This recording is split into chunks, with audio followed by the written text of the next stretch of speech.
Now, when you open NVivo, you're going to see on the left side, we're going to have this different menu with different panels or functionalities. For example, data. This is where we are going to import our data. So we will import our data in the file section, but it also has file classification and externals. We have the coding, where we have the codes, the sentiment, relationship, and relationship types. We have the cases, we have the notes, we have the sets, queries, visualization, and reports. Okay. Now, the main thing that you should note as a beginner is that we are going to use the files area and the codes area on this panel. We also have a menu here that has file, home, import, create, explore, share, and modules that we are going to use for different functionalities in NVivo. So as a beginner, just note that we are going to use files and the codes section. Now, on the file section, or highlighting the file section, we can go to the Word document that we want to import into NVivo,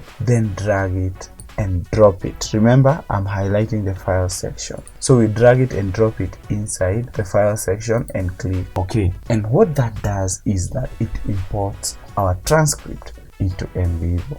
Now, after importing the transcript, let's look at how to do some coding in NVivo. So I double click on the transcript that I just imported. Okay, then on this menu on the left, you can see this arrow here. We can collapse this menu by clicking on this arrow on the left here, so that we have more working space. When we want to do coding, we highlight the code section, okay, and then we can collapse the menu there. So we are going to create our codes in this area. Now